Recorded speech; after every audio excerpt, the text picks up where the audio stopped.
Que la paix du Christ soit avec vous. Je suis Koul Matopé, ministre de Dieu, chantre. Je viens partager avec vous un petit témoignage et ma prière que vous soyez édifiés et que le Seigneur vous visite. Il y a quelque temps de cela, je souffrais beaucoup de l'hypertension artérielle très aiguë. Je faisais des pics de tension qui faisaient peur. Au fait, il faut dire que ça, c'est un bagage génétique que j'ai hérité de mes parents. Parce que je suis orphelin de père et de mère et les deux sont décédés après des crises aiguës d'hypertension et des problèmes cardiaques. Eh bien, je me suis retrouvé face à cette réalité. Je commençais à avoir des malaises une fois, deux fois et troisième fois, j'étais au volant. J'ai fait un gros malaise cardiaque. On m'a amené dans un centre hospitalier de la place. Je préfère taire le nom. Vous comprenez pourquoi. Et on m'a admis, et après tous les examens, ECG, radio du thorax, scanner, échographie, je sais pas moi, du cœur, tout ce que vous savez, les médecins, ils ont des termes qu'on ne comprend pas, de comprendre. Et le diagnostic est tombé et c'était grave. Le médecin m'a dit, nous devons intervenir, vous opérer du cœur, parce que sinon, dans les 2 mois qui suivent, vous allez y rester. Il y a un problème au niveau de votre cœur. On doit opérer, intervenir en urgence. Eh bien, vous savez, quand on vous annonce une telle nouvelle, vous avez la sueur froide au dos, hein, vous paniquez. On vous annonce qu'il vous reste 2 mois à vivre. Alors, j'ai pris un temps, je dis, ok, docteur, donnez-moi le temps. Surtout que mon épouse n'était pas là, elle était au travail. Je dis, donnez-moi le temps de parler avec mon épouse quand elle va arriver et qu'on prenne une décision ensemble. Je dois avouer que c'est pas une décision facile. Je suis resté, j'ai cogité. À un moment donné, je paniquais, je pensais. Et puis, j'ai partagé, on a discuté, madame est arrivée, mon épouse Victoire, on a partagé, je lui ai dit voilà ce que le médecin a dit. Et elle-même est allée voir le médecin a confirmé le diagnostic. Et donc, il nous fallait prendre une décision. Alors, je dis, bah, écoute, la nuit porte conseil, on va voir, la nuit, on va prier, et puis demain, on va décider. Mais la nuit, il s'est passé un fait insolite. Alors que j'étais en train de dormir, je ne sais pas, est-ce que je dormais, est-ce que j'étais éveillé? Mais bref, j'étais là, allongé sur mon lit de malade. Je vois la porte de la chambre s'ouvrir légèrement. Et un visage que je ne voyais pas très bien a commencé à guetter. Et puis je me suis dit, bon écoute, je ne panique pas, je fais semblant de dormir et je vois la porte s'ouvrir. C'est une aide-soignante, une infirmière qui rentre. Elle rentre vraiment sur la pointe des pieds, elle guette si je dormais et puis elle sort de la poche de sa blouse un flacon avec une seringue et commence à préparer une injection. Et je prends mon courage, je me réveille, je dis bonjour madame, bonjour, ça va, ça va. Elle dit est-ce qu'il y a un problème, il y a un souci. Et puis elle sursaute. Elle me dit non, non, non, non, non, ça va, ça va. J'ai dit, vous avez quoi là? Il y a un problème? Il dit non, je regardais juste si vous allez très bien, je pensais que vous ne dormiez pas, je voulais peut-être ajouter quelque chose pour vous soulager la douleur, etc. J'ai dit non, quand vous êtes entré, vous avez regardé, vous avez cru que je dormais, donc ça peut pas être ça la raison. Il dit non, non, non, non, non, monsieur, excusez-moi, je suis pas là pour discuter avec vous, je fais mon travail et vous n'allez pas me montrer mon travail. Elle est ressortie. J'ai commencé à me poser des questions et du coup, mes pensées ont commencé à aller dans toutes les directions. Dieu merci, vous savez, bon, on est des enfants de Dieu. Je me suis mis immédiatement à prier. Je commençais à prier, j'ai commencé à prier. Et plus je priais, je commençais à pleurer, j'ai paniqué. Je me dis, Seigneur, j'ai l'impression de me trouver dans un endroit où on dirait que, bon, si je reste ici, ma mort est programmée.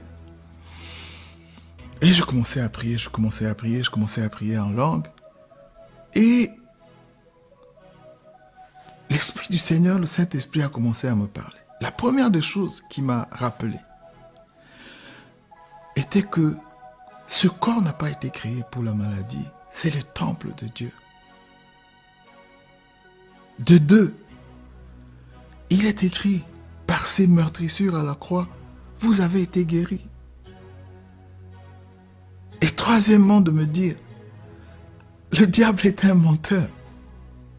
Effectivement, c'était comme si on dirait que j'étais dans le sommeil. Je me suis réveillé, je me suis dit oui. En fait, le diable est un menteur. Lorsqu'il vient avec son rapport, il vous propose quelque chose. Si vous l'acceptez, et la chose s'installe. Vous voyez? Mais si vous rejetez sa proposition, bien sûr, conformément à la parole de Dieu, eh bien c'est là qu'il y a le salut, il y a la guérison. Et j'ai commencé à prier, j'ai dit Seigneur, mon corps est ton temple, etc. J'ai prié. Et puis le matin, mon épouse est arrivée avant d'aller au travail, je lui ai dit chérie, il faut que je sorte de cet hôpital. Elle me dit pourquoi, qu'est-ce qui s'est passé? J'ai dit non, il faut que je sorte. Je lui explique ce qui s'était passé. J'ai dit j'ai une forte conviction que si je reste ici, je vais mourir. On a discuté, elle est allée aussi parler avec les médecins ont rappliqué, ils sont arrivés, messieurs, vous êtes inconscients, c'est pas sérieux, vous ne savez pas ce que vous avez, ne jouez pas avec ça, il vous reste trop peu de temps à vivre, etc. Il y a eu des échanges. Moi, j'ai dit, je ne change pas, ma décision est prise, je quitte l'hôpital maintenant. Ils m'ont dit alors, dans ce cas, vous nous signez un papier. J'ai dit, très bien, amenez le papier. J'ai signé un papier comme quoi il va m'arriver, ce qui va m'arriver, ce sera sous ma responsabilité. J'ai quitté l'hôpital. Mais puis, bon, je me suis senti mieux quelque temps. Après, plus tard, on se retrouve en Afrique du Sud. Et j'ai accompagné madame pour ses contrôles, etc. Et on a fait un petit check-up sur moi. La tension était encore montée. Ouh là là. C'est des pics de tension parfois de 21, 14, 21, 15. Ceux qui connaissent, ils savent que c'est énorme. Mais j'avais l'air normal. Et les physicians, en Afrique du Sud, ils disent des physicians. Et la femme qui nous auscultait, le médecin, a dit non, je dois tout de suite appeler l'ambulance. On doit vous admettre aux urgences. Votre cas est sérieux. Vous pouvez faire une attaque. Ils appellent là-bas, ils disent you can have a stroke. Tu peux avoir une attaque. Et j'ai dit non. Ils disent, on vous emmène aux urgences. On m'a amené effectivement aux urgences. Et quand j'arrive aux urgences, tout le monde a paniqué. Parce que tous les indicateurs étaient au rouge. Et ils ont commencé à me poser des questions. Est-ce que vous avez été dans des pays à grosse endémie, où il y a des grosses épidémies? J'ai dit non. Les seuls voyages que j'avais fait, j'ai dit on était en France, on est revenu. Et puis là, on est en Afrique du Sud, c'est tout. Donc, j'ai pas voyagé. Ah, mais ils m'ont mis en quarantaine, en isolation complète, totale. Personne n'avait accès à moi dans une sorte dans une pièce qui était comme je sais pas, on dit capsule d'astronaute ou module lunaire, je sais pas trop. Il y avait plein de médicaments et on m'a branché plein de trucs sur le corps. Et les médecins ont commencé à travailler à ça. Ils étaient peut-être, je sais pas, une dizaine. Ils ont fait tout ce qu'ils avaient à faire. Moi, j'ai dit, mais écoutez, est-ce que je suis venu avec mon épouse, elle va s'inquiéter. Est-ce qu'elle peut venir au moins avec moi? Et ils ont dit, non, vous êtes en quarantaine, personne ne peut rentrer ici. Oula, ça commençait à bien faire.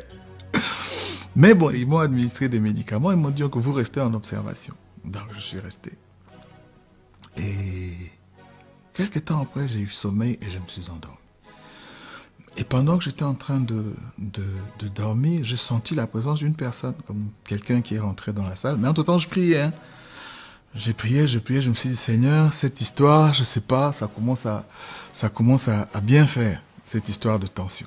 Mais je priais, je répétais pratiquement les mêmes paroles, les mêmes prières que Seigneur, par tes maîtres sur la croix, nous avons été guéris, etc. Seigneur, mon corps est ton temple, Seigneur, il n'y a pas de place dans ma maladie, Satan récupère tout ce qui est à toi et tu dégages. Vous savez, les prières que nous faisons, comme ça de manière simple, mais qui ont des gros effets dans le monde spirituel. Et puis la personne est rentrée, s'est assise à côté de moi et m'a touché la main. Ah, je me suis dit, c'est qu'ils ont laissé entrer mon épouse, parce que sa main était très douce, comme la main de mon épouse. Sa main était douce, elle m'a touché, et je me suis dit, enfin elle est là. Donc ça m'a apaisé un peu. Je me suis dit, donc elle ne va pas s'inquiéter, elle est avec moi. Donc ça m'a apaisé, je me suis endormi. Et puis, j'entends le bruit autour. Une sorte de remue-ménage. Et c'est ça qui m'a réveillé. Il y avait une aide-soignante qui tournait, qui regardait, et qui se demandait, mais qu'est-ce qui s'est passé ici? What happened here? Elle tournait, elle appelait les médecins, et puis les médecins venaient, disent, monsieur, ça va? J'ai dit, oui, ça va. Ils ont regardé, ils disent, non, on n'a pas compris. Toutes les machines, tout s'est stabilisé, tout est redevenu normal. Or, comment ça? J'ai dit, oui, tout est redevenu, votre tension est normale, etc. En si peu de temps, c'est impossible. Quelque chose s'est passé.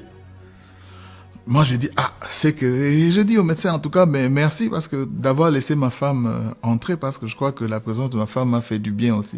Et ils disent, non, personne n'est rentré ici. J'ai dit, oui, quelqu'un est rentré, il m'a touché la main. Ils disent, non, personne n'est rentré ici. Mais alors seulement j'ai compris que c'est le Seigneur lui-même qui est venu et qui m'a guéri. Qu'est-ce que le message peut vous dire? Le diable est un menteur. N'acceptez pas ces mensonges. Résistez-lui et chassez-le avec tous ces mensonges. Et lorsque vous avez la foi en Dieu, il s'appelle Jehovah Jireh. Il nous guérit de nos maladies. Il faut toujours garder une foi ferme parce que tout est possible à celui qui croit. Et à Dieu, tout est possible. Que Dieu vous bénisse. Shalom.